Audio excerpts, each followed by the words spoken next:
a better version of Omar Suleiman, walhamdulillah. Alhamdulillah wa salatu wa salamu ala rasulillah wa ala alihi wa sahbihi wa man walah. It's wonderful to see you all, mashallah, once again. Inshallah ta'ala, dear brothers and sisters, I wanted to begin tonight actually picking up from a theme which I started to speak about last night. And what I'm looking to do, inshallah, is connect some of the verses from the very beginning of the Quran with the very end of the Quran that speak to us about our journey in life. Allah subhanahu wa ta'ala begins with the story of Adam alayhi salam. It is fitting that it is the first story that we find in the entire Quran where Allah tells us about how our father was hasty. And as a result of the hastiness, that mistake that was made, he lost out on Al-Jannah, the ultimate destination. But Allah subhanahu wa ta'ala forgave him, and now we as the children of Adam alayhi salam do not inherit his sin or his burden, but we are a continuation of that journey. And then Allah subhanahu wa ta'ala tells us about the first people in the Quran, the first group of people in the Quran. And it's only fitting that Allah subhanahu wa ta'ala starts with the very first human being to connect us to our essence, and then Allah subhanahu wa ta'ala as a collective starts with the immediate ummah, the immediate nation that comes before us to connect us to proximity. And Allah subhanahu wa ta'ala often will give us a picture of a person and then a picture of a people together. So for example, Allah subhanahu wa ta'ala says to us about Fir'aun, and then Allah subhanahu wa ta'ala will then talk to us about وَثَمُودَ الَّذِينَ جَابُوا الصَّخْرَ بِالْوَادِ. Allah Azza wa Jal will talk to us about the people of Thamud. Allah subhanahu wa ta'ala says, بَعْدَ أَعُوذُ بِاللَّهِ مِنَ الشَّيْطَانِ الرَّجِيمِ يَا بَنِي إِسْرَائِيلَ اذْكُرُوا نِعْمَتِيَ الَّتِي أَنْعَمْتُ عَلَيْكُمْ. O children of Israel, remember the blessing that I have bestowed upon you. Think of all the favors and the blessings that I have bestowed upon you. وَأَوْفُوا بِعَهْدِي أُوفِ بِعَهْدِكُمْ. And if you fulfill your covenant to me, then I will fulfill my covenant to you. وَإِيَّايَ فَارْهَبُونَ. And fear me alone. وَآمِنُوا بِمَا أَنزَلْتُ مُصَدِّقًا لِمَا مَعَكُمْ وَلَا تَكُونُوا أَوَّلَ كَافِرٍ بِهِ وَلَا تَشْتَرُوا بِآيَاتِي ثَمَنًا قَلِيلًا وَإِيَّايَ فَاتَّقُونَ. Allah subhanahu wa ta'ala then says, and believe in that which I have sent to you and sent previous to you, to the prophets that came before. And do not be amongst those who rush to disbelieve in me, and be conscious of me.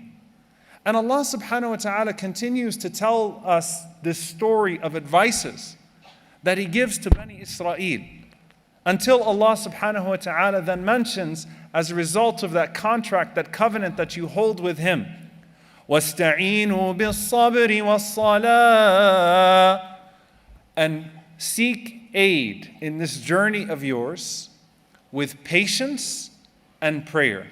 وَاسْتَعِينُوا بِالصَّبْرِ وَالصَّلَاةِ وَإِنَّهَا لَكَبِيرَةٌ إِلَّا عَلَى الْخَاشِعِينَ. And verily it is heavy except for those who have humility. الَّذِينَ يَظُنُّونَ أَنَّهُمْ مُلَاقُو رَبِّهِمْ وَأَنَّهُمْ إِلَيْهِ رَاجِعُونَ. Those who are certain of their return to their Lord, and those who are certain that their ultimate destination and destiny is back to Him subhanahu wa ta'ala.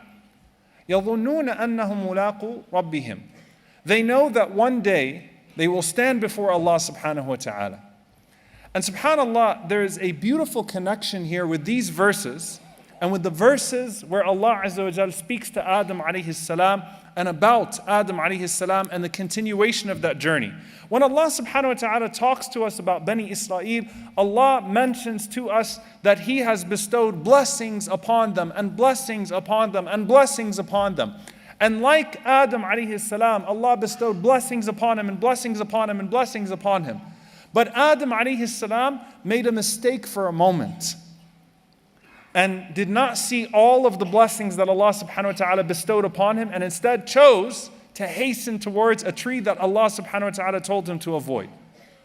But then you have a people that are ignoring the blessings upon them, the blessings upon them, the blessings upon them, and continuously hasten towards the disobedience of Allah subhanahu wa ta'ala. And so while Adam alayhi salam returns to Allah's favor, Bani Israel continues to distance themselves from Allah subhanahu wa ta'ala with every single test that comes towards them. Now I want us to speak about destination Jannah, but now specifically talk about desires. The idea of controlling our desires. What gets in the way of us getting to Jannah? And sometimes it's easier to frame the discussion of shahwa, the discussion of desires, and how desires get in the way of destination Jannah, by looking at as-sabr, by looking at patience in the face of trial. Abdurrahman ibn Auf radiallahu ta'ala anhu used to say, we were tested with hardship and we were patient, but we were tested with ease and we were not able to be patient. We were tested with tribulations and we were able to show sabr, we were able to show patience, but we were then tested with ease and blessings and we were not able to show patience. As if to say that sometimes when you're getting hit with something, it's easier to not have an appetite for this world. It's easier to turn that despondence and despair into a connection to Allah subhanahu wa ta'ala than it is when the world has opened its doors to you and to still restrict yourself. When Allah subhanahu wa ta'ala tells us about patience and this idea of being struck by something of hardship, some of the trials that come our way as we are headed towards Jannah, and they are gifts in disguise because they allow us to focus once again and recalibrate on Jannah.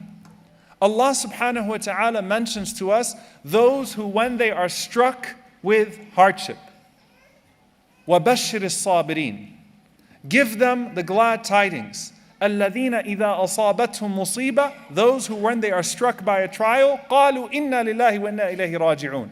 They say, to Allah we belong and to Allah we return. They say, to Allah we belong and to Allah we return. To show us that in that instant of a difficulty, there is an opportunity.